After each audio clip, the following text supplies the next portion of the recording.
the H.A.T.A.E podcast.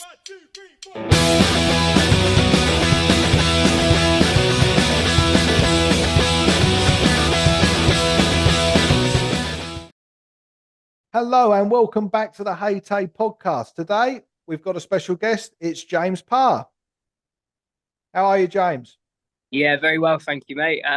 Thank you for asking me to be on. No trouble at all. Pleasure to have you, sir. Pleasure to have you. So, how did you get into hairdressing then, James? We like to get straight into it on here. We don't like to muck about with the sort of titivating around the edges. We get straight into it. So, how did you get involved in hairdressing? So for me, it started. My interest in hair started as I was becoming, a teenager, getting into hair and fashion. And for the UK listeners, there was a TV show that you'll probably remember called The Salon. Indeed, we've just spoken about that with Mr. Lee Mason, who I know you know.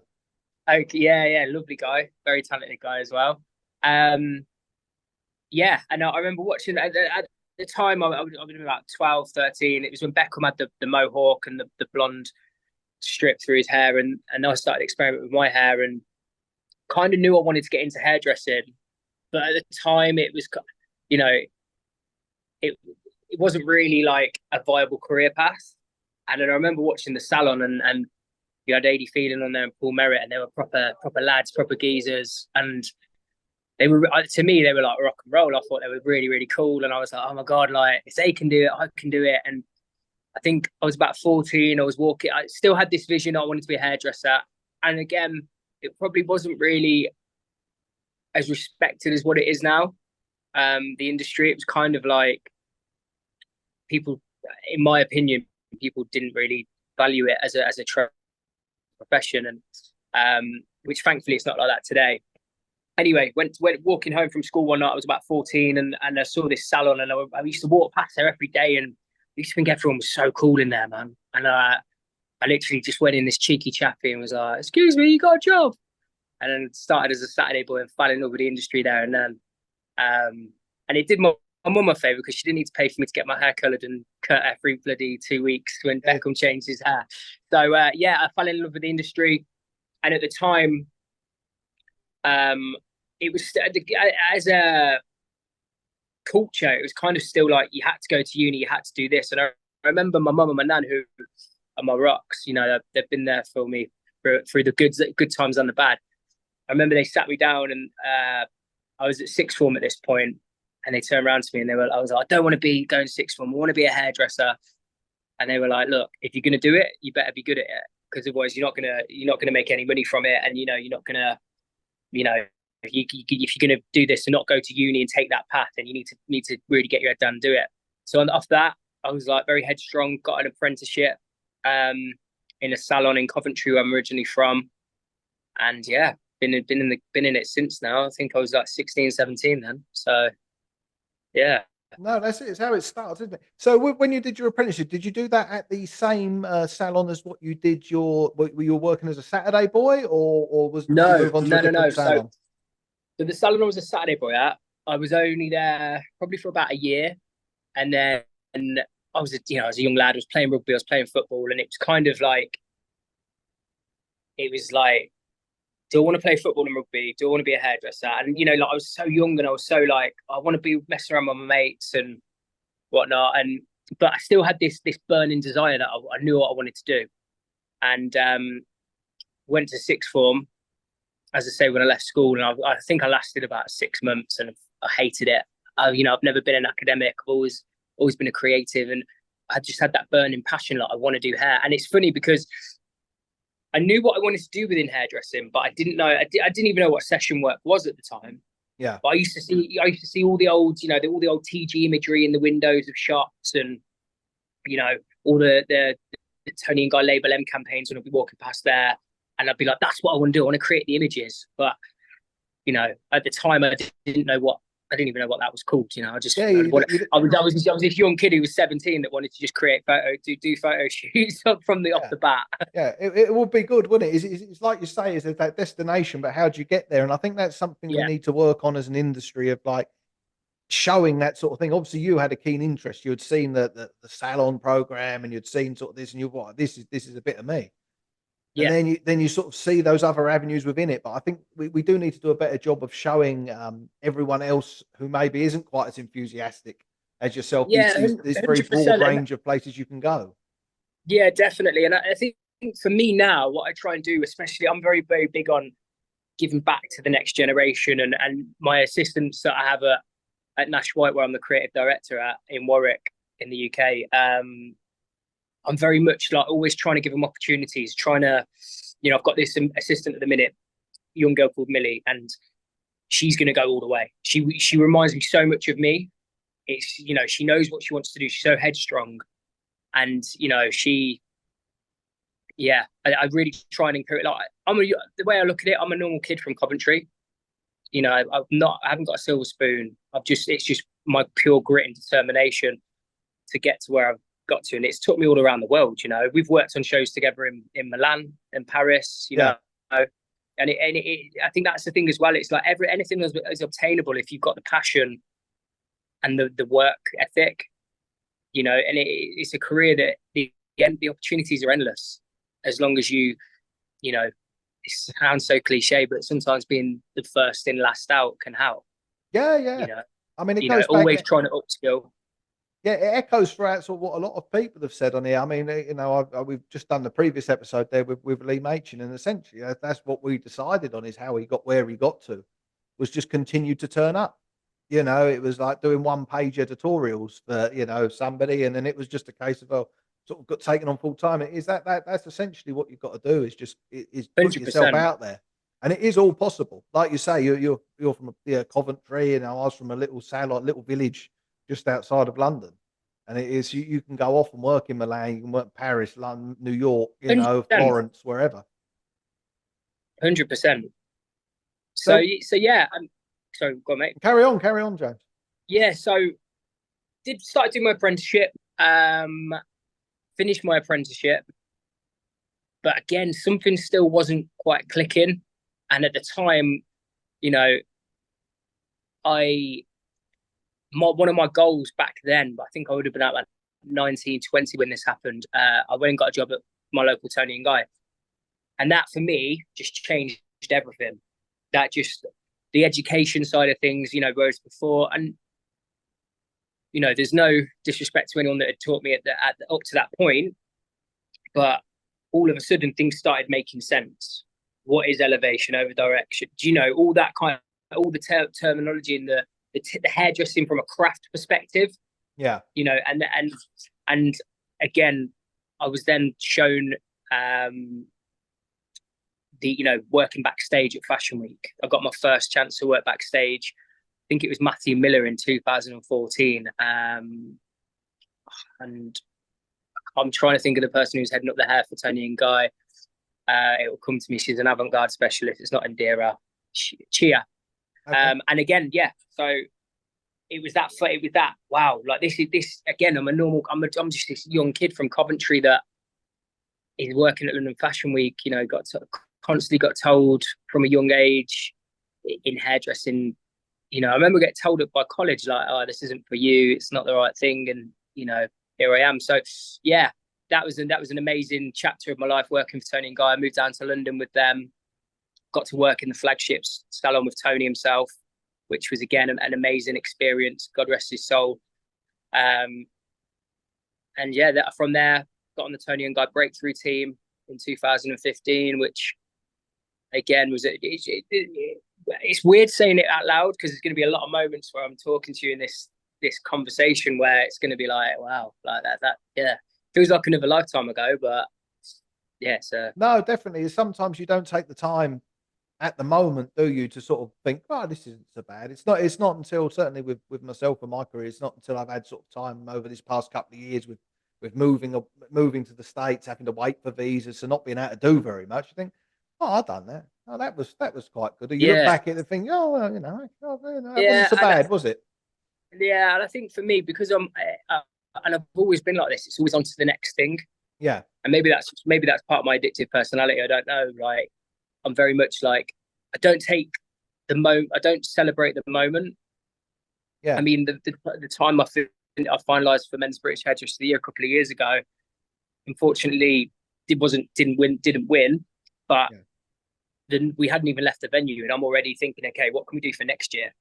Yeah. What can we, and that's how my brain kind of works. So Yeah. I think yeah, Tony. it's a thing as well, because you're always on to the next. There's always something else, especially like you're saying, working in the session stuff, doing the shows and whatnot. You can go and do the show sort of that day, that afternoon, that morning, whatever. You haven't really got time to sit there and think, man, that was massive. You know, it was a Yeah, huge no, show. There was thousands of people. This great big set. Everything was big because you've got yeah, another job to do. 100%. You know, it's you got. 100%. And I think it's funny you say that, because I remember, I think it was when. Do you remember that show in Milan? I'm sure you were there. Was it Xenia when we did it in a big castle Yeah, I would be there with Xenia with with Lee. Yeah, with Lee? with the big lake. Was it that one or was it Yeah, a different one? Yeah, yeah, yeah, I think it's that one. And I remember there was a guy there who I know you've worked with, Vimal, yeah, and he turned around to me and he was like, mate, like not a lot of people in the world get to do this for a job. yeah, Like we're part of a select group, and it's moments like that where you actually look around, and you think, bloody hell, like, yeah, yeah. You know, because if you yeah, look, especially in the session world, you look at, even if you take in all the assistants and all everyone else, probably a couple of hundred. yeah, You yeah. know, And it's all which you, and you always see the same people, don't you? You yeah, know, yeah, is everyone knows everyone by their sort of second or third season. They've met most people, you know, or heard of most people, you know, at very least. So I'll roll it back a little bit. Did you do your apprenticeship and your qualification before you went on to Tony and Guy, or was that no. something So, you did sort I'd of when got you went there? my, I did my MVQ before going to Tony and Guy, Yep. and I joined there. I think I was probably like graduate stylist level, um, and then did my Vardering with Tony and Guy, which again, getting ready for that at a young age. You know, I was about 19, 20, maybe 21, and you think you kind of know it all, and then Yeah. it's like, actually, no, I don't really know a lot. Can you So I went off explain to the Man. Vardering for people who might not know Yeah, what it is there, James? so it's a 6 to 8 week intense training course. Really, it's like you're finishing exams within Tony and Guy, where you learn the fundamental haircuts from Tony and Guy, which are adaptable to all hair lengths and styles, and that's your core solid foundation. And you go there, I think it's week 3 or week 4. I mean, it's a long time since the Barded, but week 3 or week 4, you have your first set of like tests and exams. So you do models every day, and they'll mark when you're ready for assessment, and you do half of your like kind of exams on the halfway point. And then if you don't pass them, you have to represent at the end, and then you have to do all like 12, 14 haircuts on the last week. So yeah, it was worked really hard up there. Manchester was an amazing time. Passed with the distinction, which again, like I said earlier on, I'm very kind of headstrong, and I was like, all right, if I'm going to do it, I want to get a distinction, because obviously I've still got what my mum and my nan said to me ringing in the back of my head, like, if you're going to do it properly. Yeah. You know, and hairdressing's the one thing that it's been my whole life for a long time, and it's the only thing I've ever wanted to do. So I'm my biggest worst critic. If I'm even in the salon now, if I'm not quite happy with something, I'm not stopping until I'm not going to leave it until I'm completely where I want it to be. You know, so yeah. And then once I finished my Bardering about a year later, that's when I moved to London. Yeah.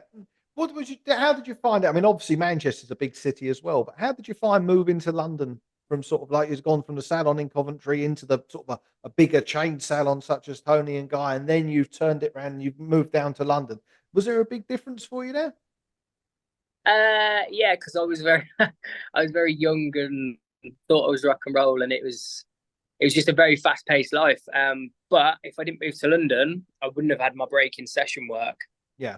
So at the time, Instagram wasn't the platform it is now for advertising yourself or using it as a business tool. You know, it was pretty much you had to be in London or one of the major cities to kind of propel your career.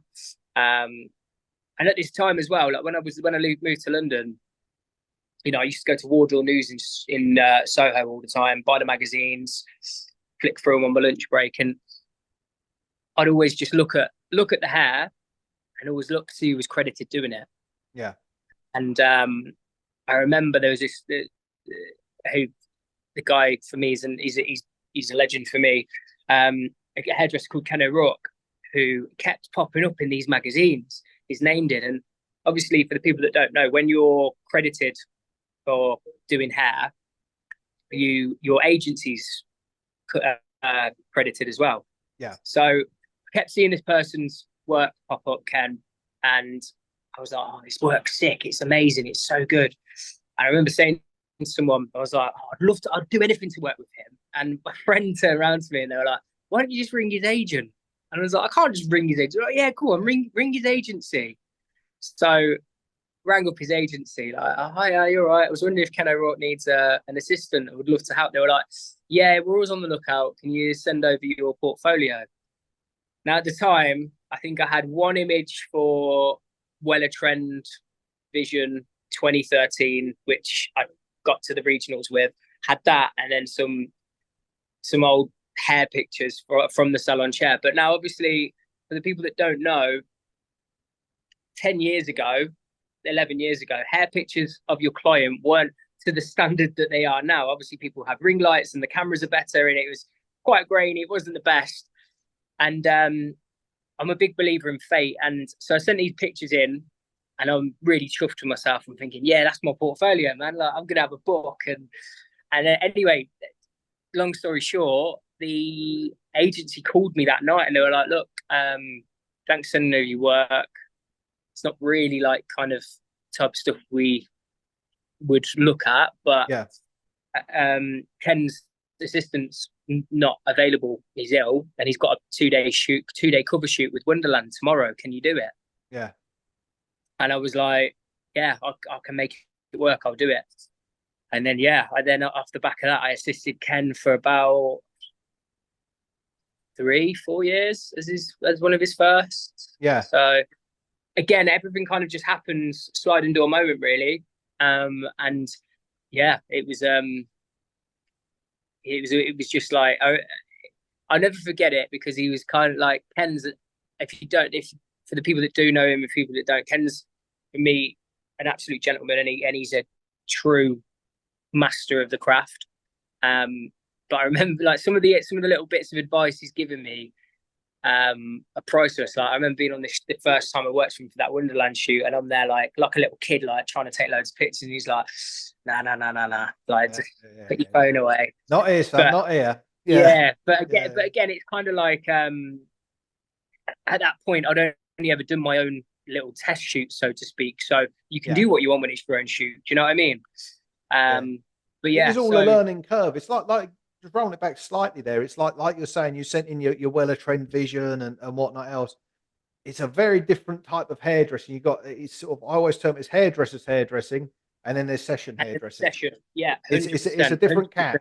You know, it's such a different thing. It's something that I learned sort of when I started going into session, because you know I can do a fair bit of hairdressing.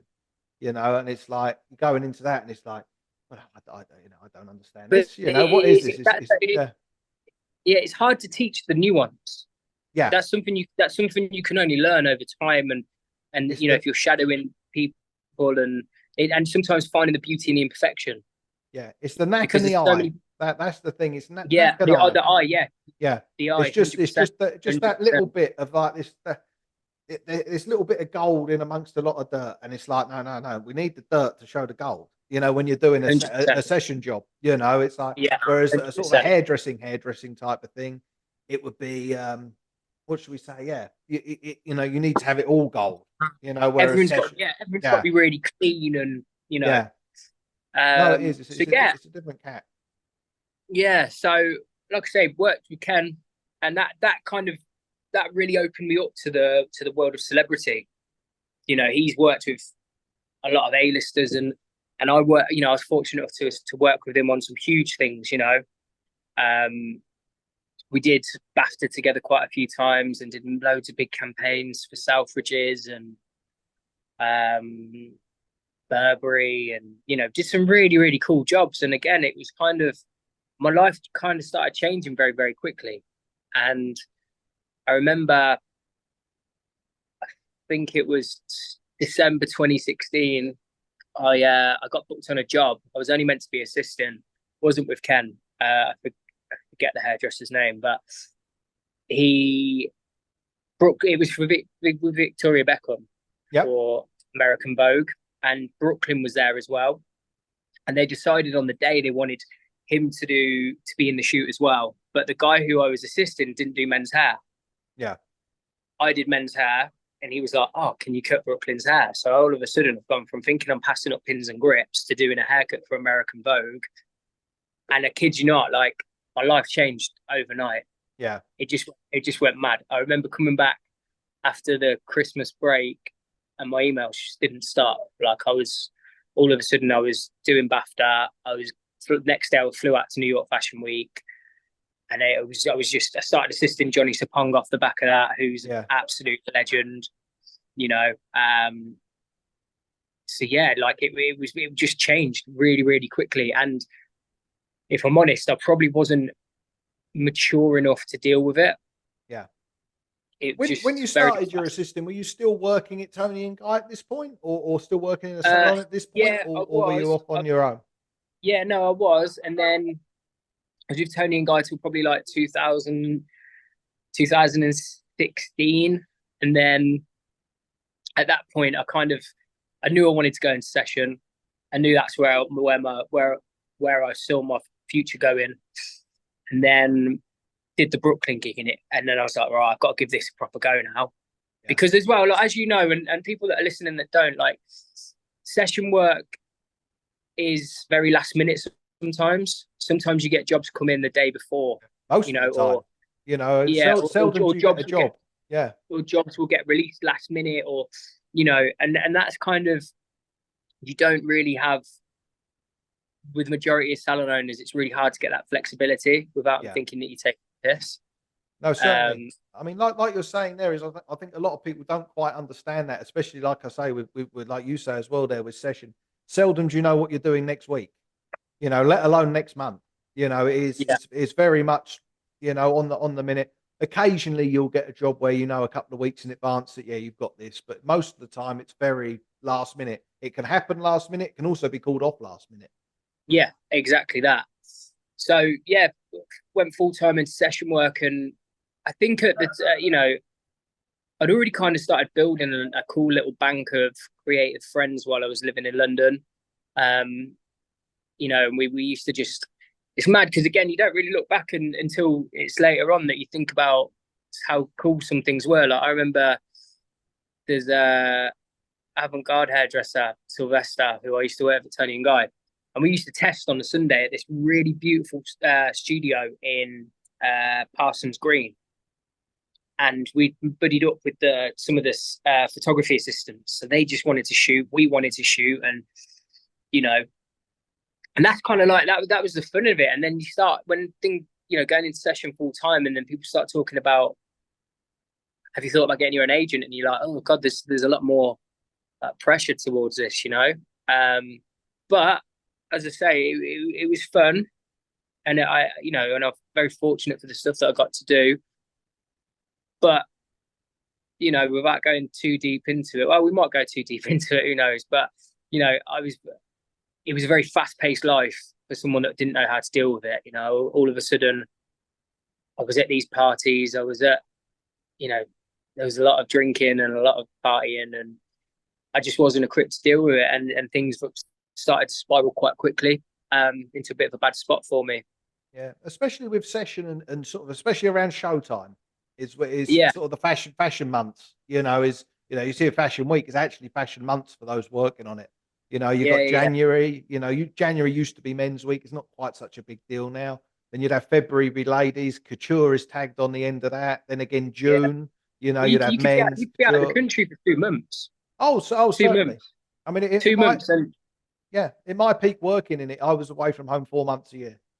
you know, yeah, pretty much bang on 4 months a year. I was away working on shows and shoots and whatnot else. And it's a very, very tempting beast, out there. Is what do you do? Do you go back, sit in your Airbnb again? Or then what happens is you buddy up with people and you share an Airbnb or a hotel or whatever else not. yeah. Or And and because you're working on the shows, you've got the hottest ticket in town. You go into the after parties, free champagne, and yeah, yeah, for me personally, it just things just spiraled out of control quite quick, and thankfully, um, it's not like that today. Yeah. I'm over 4 years clean and sober, and it's funny because I had a bit of resentment against myself for a long time, where I thought I'd messed everything up, which I kind of did to a degree, without going too deep into it. But my career's in a better position now than it's ever been. So again, it just goes back to that kind of like, if you work hard and you've got the determination, you can put yourself in anywhere, any room that you kind of want to be in. Yeah. No, it is. It's one of those things. Sometimes you have to go back to go forward, don't you? It is. 100%.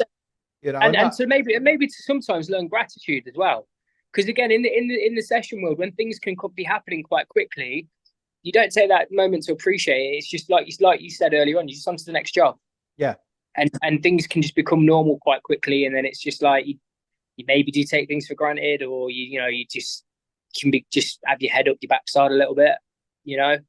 yeah. It is. It's so easy to do. Like I say, I think it's something it's very difficult depending on personality, isn't it? It's like it's hard to look at the garden sometimes. When Yeah, you're, it's hard to look at the roses. You think, oh, it's good, and we should do it more, But I think it's certainly that personality thing, that fast pacedness of everything.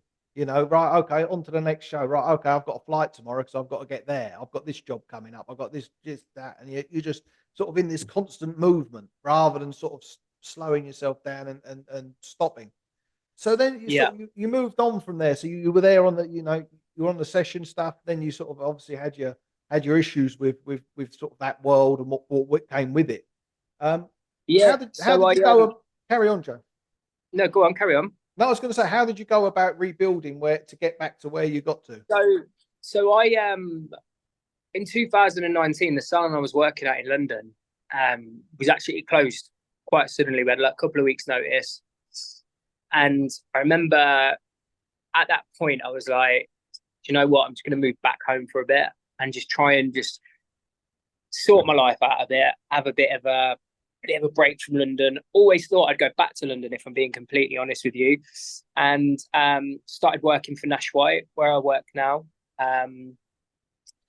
Now, at the time, again, I thought it was a bit of a stopgap. Like, if I'm honest with you, at the time, my session career wasn't in a great spot, but I was still kind of clinging on to the fact that it would all come good again. Started working at Nashwhite, and then which was just what I needed. It was just kind of that back to basics of just playing with my craft behind the chair, just really getting back to basics of the core of why I love hairdressing. Yeah. With no ego, it was just all about just doing beautiful hair.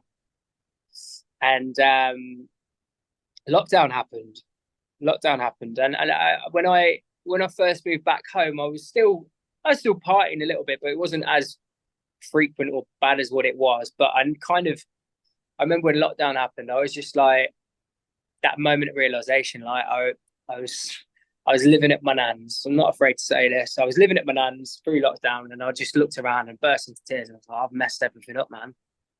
Messed everything up. And at that point, I thought, let's just see, let's get clean. Let's get off everything, and let's see where this can take us. Yeah. And in my head, I thought, everyone was saying, I thought we've got 12 weeks of lockdown.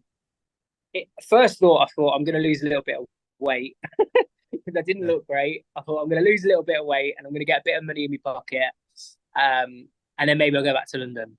Yeah. And as time progressed and I got onto this journey of recovery and spirituality, I was like, you know what? I'm going to keep going with this.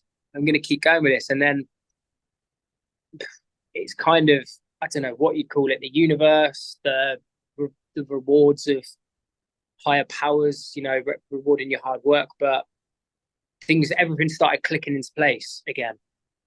And I think 2021, so we came out of lockdown 2021 finalized for create men's BHA, L'Oreal Colour Trophy men's image, and One Shot awards as well. So I was like, wow, okay, this is what I can. This is what's happened in just over Yeah. a year. And then that was it. Then in my head, I was like, I've got my superpower here. We're just going to keep hustling, keep running, keep working, and doing the internal work on myself, and then putting it into my work. And which is something I try to do now. Is I try to take a bit of that pain that I've been through and put it into my work. So if you look at my work, you can always tell I'm starting to get that. People say to me, I can tell it's your work. Yeah. Because there's that little bit of grittiness to it, but also that nice, beautiful essence to it at the same time. Yeah. It's got that little stamp of yours on it. Yeah, 100%. And I think that's what we all strive to achieve, really, isn't it? You know, everyone wants their work to stand apart for being true to them. So if I'm working creatively, that's what I try to do. But yeah, so joined Nashwhite, and Nashwhite's just been, my bosses Lee and Rob have been amazing for me.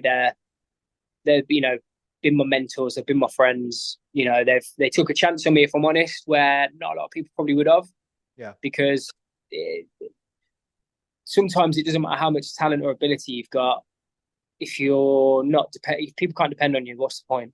Yeah, no, quite right, quite right. And, you could be the most talented person in the world, at anything. Yeah. If you're not reliable, or you're not, or you're a bit lazy, or whatever the issue is people just, in the end, they won't bother. You see it in every industry. 100%. So yeah, that was a key thing for where I'm at today, joining Nashwhite, and then that led me on to Fame Team, which again, like, changed everything for me. We've got sort of an international listenership here. Can you explain a little bit about Fame Team? Yeah, so the Fame Team, it stands for Fellowship Academy of Merit and Excellence. So it's a year-long initiative within the British Fellowship of Hairdressing, which is designed to showcase and shine a spotlight on 4 of the best emerging young talents within British and global hairdressing. So it can, some of the names that have been on it: Errol Douglas, Chris Appleton, Jamie Stevens, and that's just 3. Yeah, there's a huge amount of people that have been there, even people that have gone on to be, what should we say, less famous, but have still, achieved lots of things. 100%. And, I remember we were at Salon International the year that I finalised for Men's British, because obviously at Salon, for the people that don't know, they have the gallery of all the BHA finalists, and we went down to go and see it. It's the first time I finalised, and I was like, it was just, again, like one of those moments where you're like, yeah, we've done all right here. And then at the time, they had the final for the 2022 team. The final was taking place on stage. I remember watching it, and I just turned around to my boss Lee, and I went, I want a bit of that. Oh, I can do that. I'll have a bit of that. And he just went, yes, yeah, sweet, mate. And then it's funny because I did my audition the audition process starts in like May, and you don't find out until December. So it's a long process, isn't it?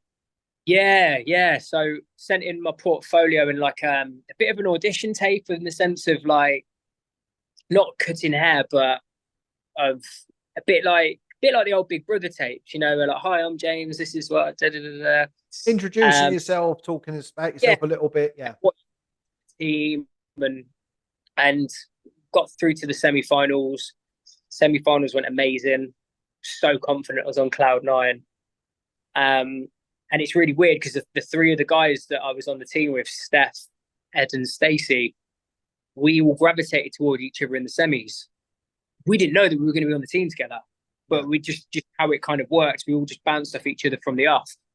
And then the final had an absolute stinker. I'd been working on this conceptual piece for about 6-7 weeks. Had everything down from the depth of the fringe to how it was going to be. And my concept was all about finding strengths within weakness and finding your inner warrior and showcasing emotion through hair and texture. again, to kind of signify where I'd been in that dark place in my life. And I was in an Uber going to the train station from my apartment and got an email off the modelling agency. My model had cancelled. So I'm like, this is 6-7 weeks work just gone. This is the biggest Yeah. day of my life.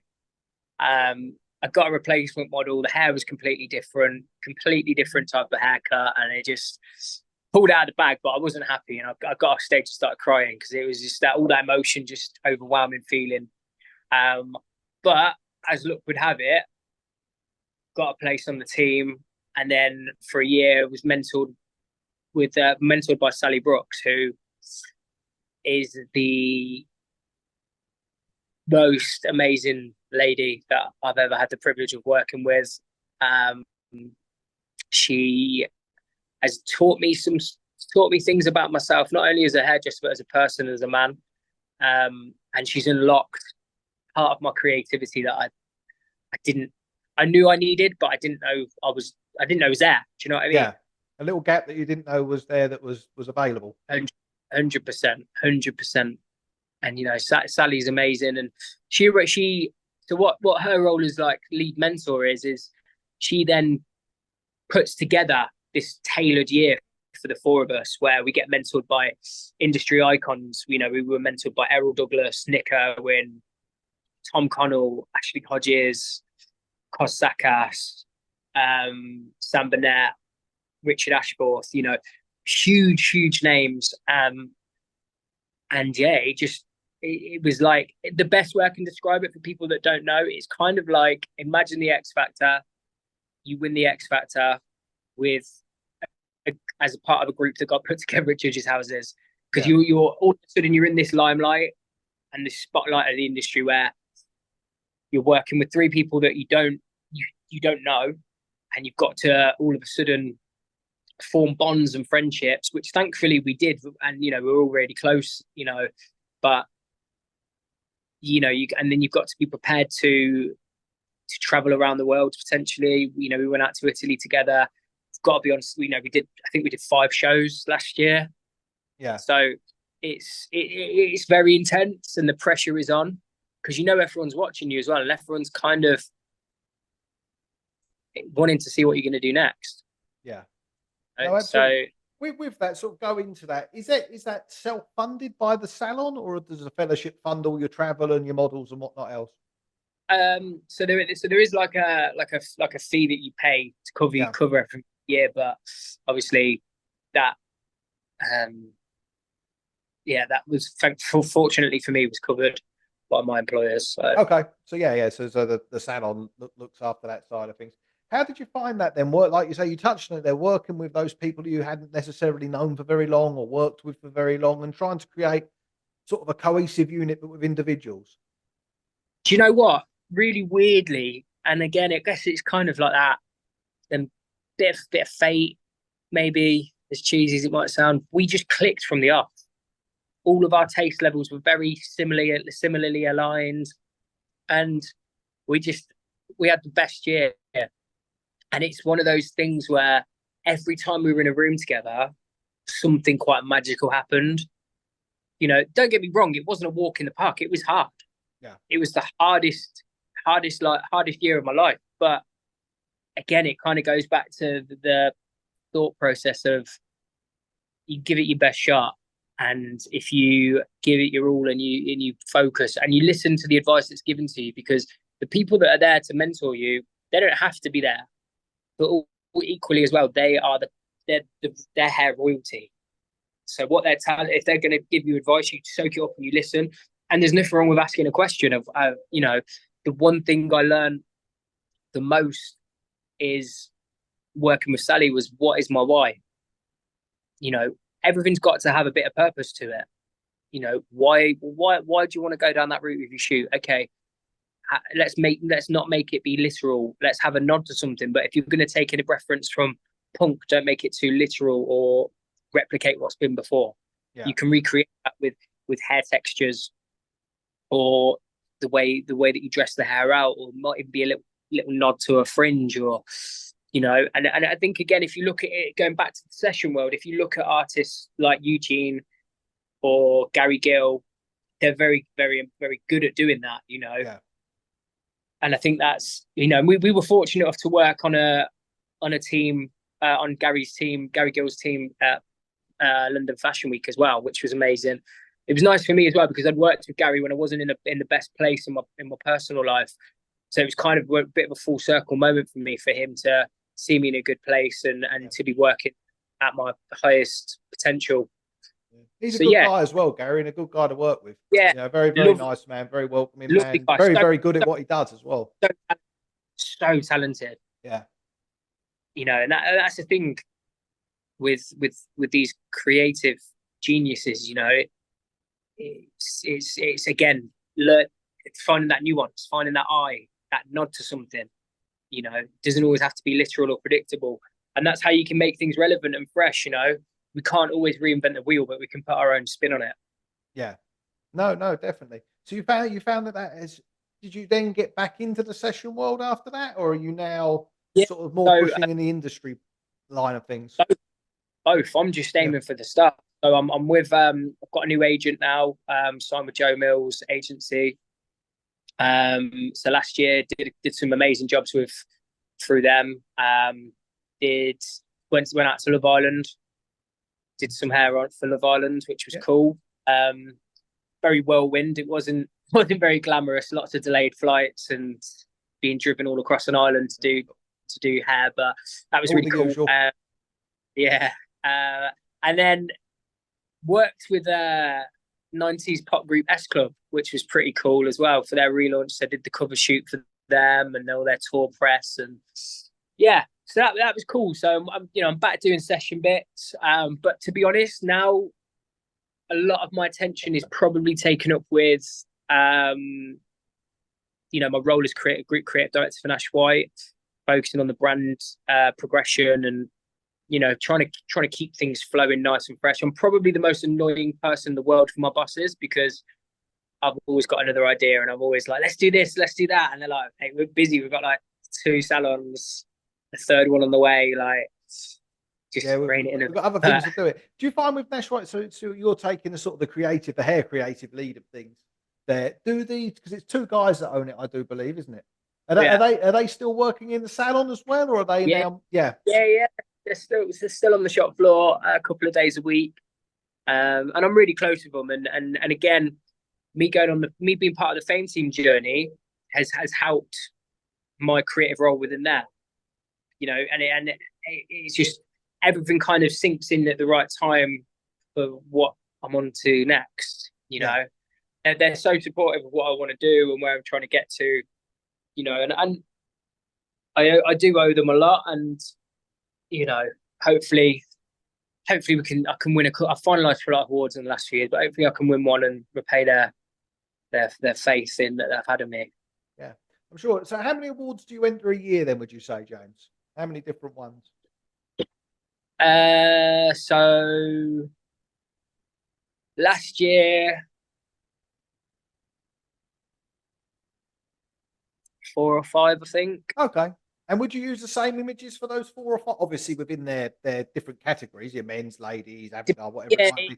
Use the same images for each one? It would depend. Usually if I shoot a collection, I'm going to use the same one for various things. It just depends on what time of year the award entries are open for each competition. So obviously, if I'm shooting something for BHA, I'm not going to put that in for anything until after the BHA deadline has passed. Yeah. Just because I don't want it to be out there and then that can't find it. Do you know what I mean? So it's just juggling sometimes. But for example, at the minute, I'm really got all my focus on my entry for Creative Head this year, which again is really nice because it's a bit like with yourself and this podcast where, because I'm having to revisit stuff to pull case studies and imagery and stuff, it's really nice to document your journey and see the growth, really. Yeah, it enables you to see that, does it? Like you say, is with the Creative Head, it's not just your imagery. It's sort of more sort of talking about where you've come from, what you're doing, where you've gone, and where you want to go, and all manner of different things, isn't it? 100%, yeah. Yeah. No, it is. It's brilliant. We touched on it before we came on air here. You've also got a role with Wahl now, the clipper company. Yeah, Yeah, yeah, which how is did that come about? so when I was on the Fame team, one of the things that Sally did quite often with us every couple of months was check in with us individually. Where do you want to get to? So obviously she can help us achieve what we want from the Fame team, you know. And I was like, I really want to work with a brand and focus on the styling department, and I don't know where I'd fit. And I was like, I really want to have a chat with Wahl because I do a lot of men's hairdressing, but I'm not really like a barber who fades a lot because I'm more scissor work. And she was like, give Simon a call, see what he says. So gave Simon Shaw a call, who's the global art director for Wahl, and he was like, I think I probably annoyed him a little bit because again I'm a bit like a dog with a bone, um, like perseverance and all that. And we had a couple of meetings, and I went down to Ramsgate to their head office, and yeah, did a presentation for him and the head of marketing, and they loved it. And yeah, signed with them in February, alongside Stacey Wright, who was also on Fame team with me. So that's really cool. Like, so we're now the Wahl Professional UK Styling Ambassadors. So we're heading up the styling range, and it's an amazing range. The tongs and straighteners are insane. The Pro Glide straighteners are just phenomenal. One of the best tools I've ever used. And Yeah, I'm not just, they are amazing. So that's really cool. So we've got some really wicked stuff coming up. I've just shot this really cool video with a friend of mine who's a videographer. So going back to what I spoke about earlier about buddying up with creatives, I've got a friend who's a videographer who, again, one thing I've been wanting to do the last year or so is put together a little creative crew again, where we've got makeup, we've got hair, and we could just like have fun, yeah. And I've done this really cool, like, it's shot a bit like a music video. Sounds a bit extra, doesn't it? But it's not your typical thing of what everyone's seeing on social media or YouTube at the minute of hair. It's quite sharp, choppy edits, and so that's going to be dropping this week, hopefully. And Is we've that done a for lot of yourself or is that with Wahl? bit of both. Okay. Bit of both. Got some really cool stuff for the Wahl styling range, but again, it's just a bit of a fun play project for me, really. Yeah.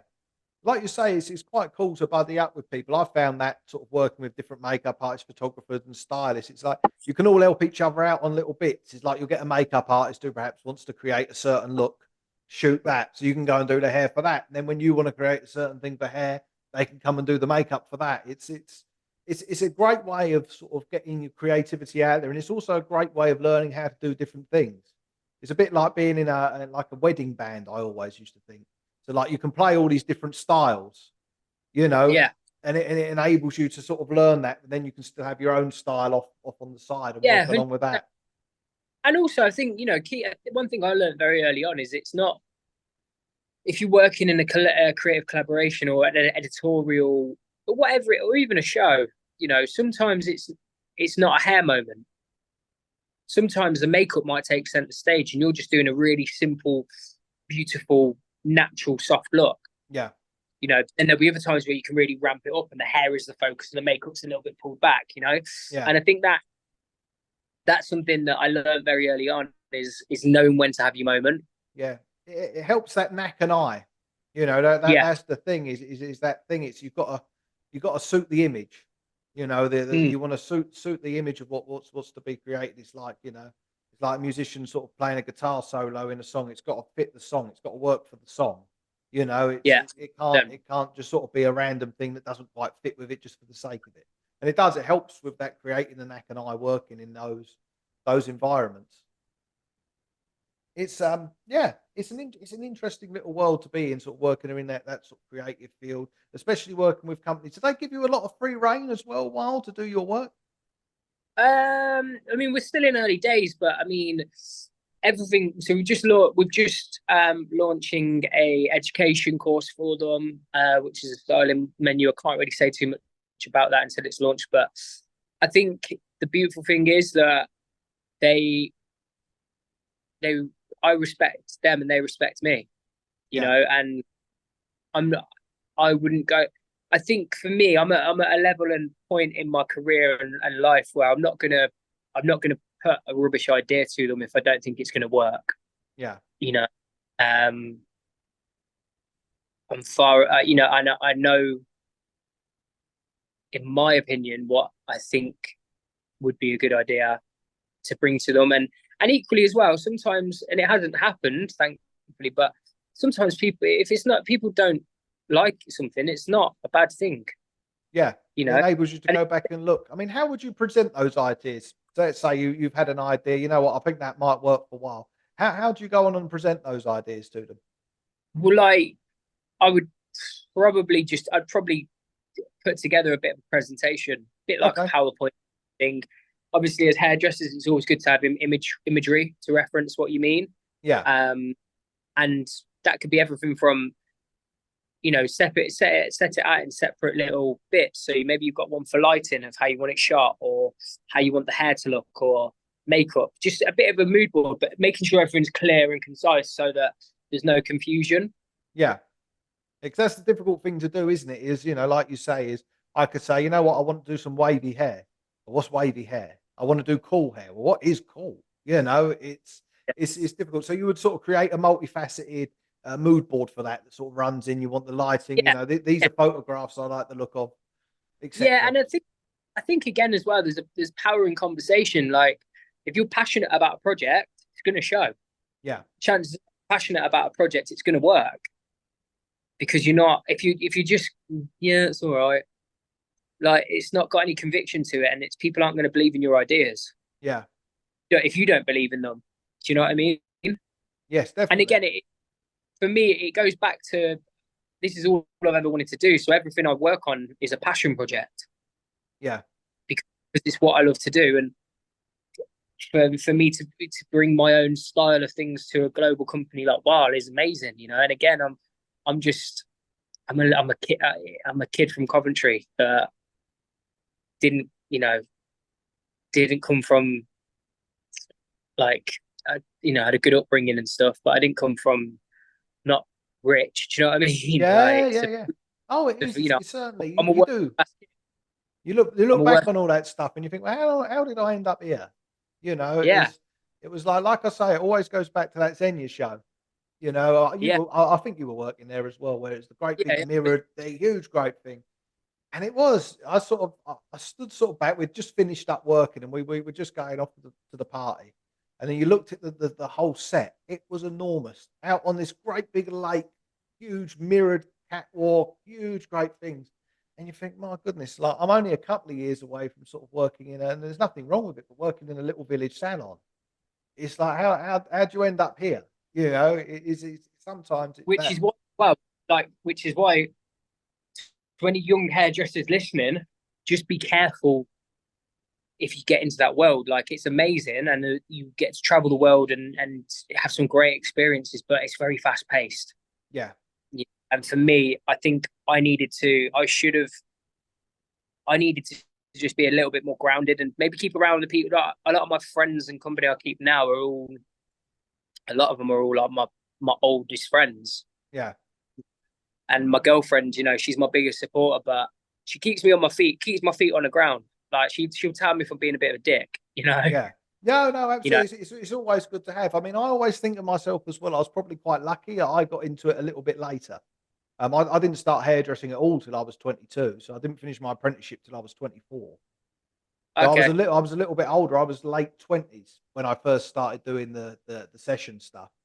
So I was a little bit older, and without want of not wiser certainly, but certainly like knew how to sort of be a bit calmer, you know, yeah, around things. yeah, The temptation, I'd done all of that stuff in sort of previous lives, you know, the yeah, going out and all the rest of it. So it was like I was able to sort of control it a little bit more and sort of, I don't know, sort of be with the older people for not wanting to be patronising. And just yeah, go, we'll go for a nice dinner and we'll have a few beers and then we'll go to bed because it's late, you know. yeah. It's yeah, Yeah, it was. It is, and it is. Like, I'm glad you say it because there is that big temptation. Because essentially, you are on tour. It's like being in a band on Yeah, tour. rock star. Yeah, It's like it's rock and roll. You know, you got the hottest ticket in town, and then when I'd come home back from being away on the fashion circuit, obviously, you know, if I came back to Coventry, everyone then thinks you're a bit of a rock star, and it's like, oh, my mate's been doing this, or he's just did the Brit Awards with Rita Ora, or he's done this, he's done that, and it's everyone wants to buy you a beer, and then like your ego gets a bit inflated, and you can just be a bit of an idiot, and that's what happened to me. But thankfully, it's not like that today. You know, I've got a very close, good support network around me. I go to, you know, I've got my meetings that I go to if I need to. I've got my sponsor on the phone who gives me that clarity, and like I said, I've got my girlfriend who's my best friend. She just she makes me a better person every day. yeah, And the reason why I'm doing it now is not only to change my own dreams, but it's to build our life for the future, you know, yeah. and to make her and my family, you know, proud of me, you know, No, and definitely. How do you yeah, find it there with sort of relationships and traveling for work and whatnot else? Because I know I found it very, very difficult for years, you know, with it's that tough. type of thing. Yeah, not being at home at It, all. And it, then, it's tough, you know. Like next weekend, I'm away again for a couple of days. I've got a busy couple of months coming up, but it's just you have to just. Sometimes I need to just be told work's taking over. Like you sometimes have to have that uncomfortable conversation yeah, just to bring you back focus. And it's like, okay, cool. Phone's getting put on when I get home. Phone's getting put on do not disturb. I'm here in the room and making the most of that quality time. You know, yeah, and unfortunately, because of what I do is a passion. It's not a job. There are a lot of times where all I want to do is talk about hair. yeah, That I want to talk about this project, that project, but I have to be aware that sometimes, a lot of the time, the world doesn't revolve around James, yeah. and there are other feelings to consider. But it's like I say, I think you can juggle everything. Things aren't easy, but it's just making the most of quality time when you get it, and just know, you know, everything's for the greater good. You Yeah. know, 'Cause that everything's that also is everything's something that people aren't aware of, is it? Is that sort of personal sacrifices that you make to do these things, to go and, you know, do yeah, the 100%. shows, to do the awards, to do the stage work, to do this, to do that. Is like a lot of people don't quite realise, you know, that you are away a lot and you are missing out on other things Yeah. perhaps sometimes. Or even if you're just working on a creative project and Yeah, you know, or the awards or collections or you know, and you might be mood boarding or trialing looks till 1, 2 in the morning, yeah, a Tuesday night, and that's the thing that people don't see. Like the one thing that annoys me is when people like can say, "Oh, you're so lucky, you're so lucky." yeah, Like trust me, like, there ain't no luck here. Like yeah, yeah. You always make it's your it's, own luck. it's solid graft, and Yeah, in my head, I think a lot of the time I look at it and I'm kind of like, if I'm not doing it, someone else will be doing it. yeah. You know, there's That's the thing. thousands that jump in your shoes to get where to be where you are. So don't do it half-assed, man. Like there's no passion, there's no point, and that's kind of like one of my mottos that I live by. Yeah. No, it is. That's the thing. I mean, I've said it in a couple of podcasts now, but this whole, oh, this person's lucky, da da da da. Seldom do you get someone who is genuinely lucky. Most of the time, it's because they put themselves in a position multiple times. There was 100%. there's a guy, Gary Player, who was a golfer in the 60s, 70s, and he came up with the phrase. People always said, "What a lucky player I am." He said, it's funny how the harder I practice, the luckier I get. You know, and it's like it's just putting yourself continually out there, continually in certain positions, and things just turn up. You know, it's doing Yeah, them things that other people don't want to do. Yeah, yeah, cool. I got my start with session work, sort of the big end of session work was through turning up to doing a Valentine's Day boutique at a shopping centre in Croydon. You know, a lot of people would have turned their nose up at that. You know, working on my day off, which was a Monday, to do hair for a week, paid a little bit of money for people who'd spent £10 or more in the shopping centre. They could get their hair or makeup done. And then after that, it was somebody I met there, a makeup artist called Alexis Day. Then after that, it just went. You know, And it's that's it. that, that's luck. Was me working on my day off. You know, Yeah, doing this thing that most people would turn their nose up at, and you know that's how your luck goes. 100%. And it's you know you can't cheat the grind. No. You can't cheat the grind or the hustle. And I'm at a point in my life now where I'm just like, if I've managed to, since I got clean, we're just over 4 years. It was 4 years clean in March, and the stuff I've managed to achieve and where I've managed to get to, like, if I can do that in 4 years, where I'm going to be in 10. Yeah. If I just keep going, and it's keep turning up. Yeah, keep turning up and just always trying to. Sometimes as well, it's just being that little bit better. Yeah, you don't have to be a lot better. Marginal gains. I look at everything like sport and football and boxing, and it's the same kind of thing. It's just those marginal gains. You might not win every game, but if you get a point here and a point there, they point here, point there, they all add up. Yeah, no, that's exactly it. That is exactly it. You don't have to be a lot better. You just have to do it that little bit better. Yeah. Or sometimes do it just as good. But you've done it so many times before that people just know who you are. Yeah. That's the other thing, is that it goes back to that thing of just putting yourself out there, continually turning up, and then sort of it just your average performance is then as good as someone's good performance. Exactly. And that's just the way it goes. So what else have you got coming up then, James? What have you got coming up in the hair world that's exciting? So we've got loads of cool stuff coming up with Wahl. We're launching the education course. I'm doing some just about to start planning a brand shoot with them for them, Okay. which should be really cool for our styling range. We've got HairCon in June, which I'm on stage at, which will be amazing. So HairCon's a new event. Yeah, absolutely. In Manchester in June. I think it's June the 22nd to the 24th. And people listening to the podcast, if they will get bored of hearing it, no doubt, but it saves them money. We have actually got a discount code for HairCon. It's H.A.T.A.E 10, and you get 10% off any ticket purchase there. So if you want to go and see James or any of the other people that we've had on that are going to be there on stage, get your discount, use your code. We've got, so myself and Stacey are putting together a show for it, and I can't say too much, but it's going to be something else, man. It's going to be, seems like a fun event. Like, it's going to be a lot different to cool. other events that are around. Yeah, it'd be really cool, and I just love that. I love the way that the concept of it is so fresh. Yeah, it's been different, and I feel like that.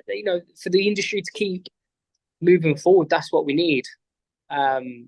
Innovation, really. Oh, certainly. I feel we're in desperate need. I feel we're in a bit of a slump at the moment. Yeah. As an industry as a whole, we need a bit of a sort out. And I think this could be a step in the right direction. From what I've heard, I spoke to Jane Galpin, who's on episode 4, I believe, about HairCon. She's the event director there. And from what she says we've got planned and how they want to run it, it does seem like a brilliant idea, and it's only going to be good for the hair industry. Yeah, it'll be. I think it's going to be amazing. I think it's going to be so fresh and forward thinking, and I think it could change the game for a lot of things as well. Yeah. So we've got HairCon in June. Got lots of brand stuff for Nashwhite coming up. Shooting a collection in a couple of weeks. And then it's kind of the back end of the year really will just be kind of like the awards dues and all of that. That's it. Hopefully I finalise. But so I mean, again, like with a lot of it, the kind of stuff comes in very last minute. So, I'm doing some work with the British Fellowship of Hairdressing in June, which will be cool. Working with on their finishing school, doing the cutting masterclass. So that'd be really cool.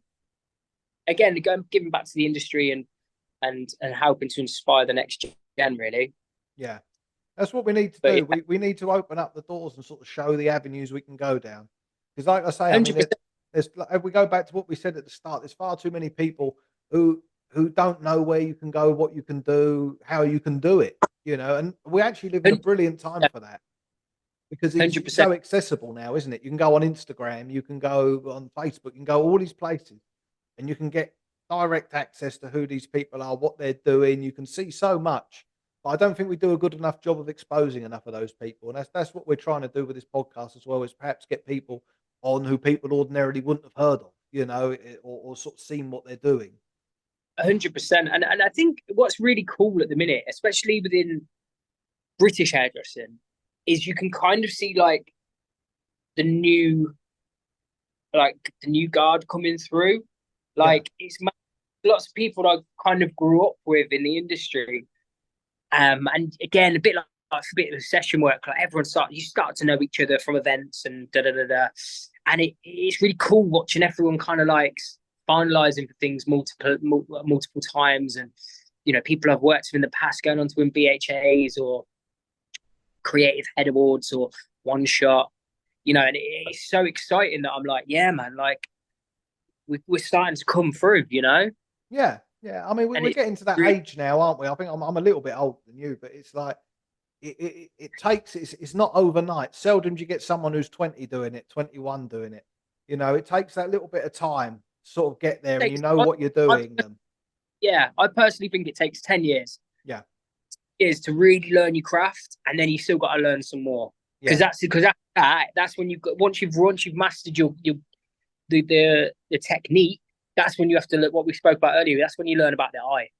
yeah. How to make it That's look when you good. learn about the detail and the nuance and the eye and your little nods to things. So yeah, No, certainly. It's exciting times coming. Well, thank you very much, James. Been brilliant having you on. Been a mate, fantastic guest. really enjoyed it. I'll put all your links to your social media and whatnot else in the description. So if people want to follow you and find out more about James, go there and find out. Once again, thank you very And much, James. cheers, mate. Have a Thank good you so much. afternoon. You.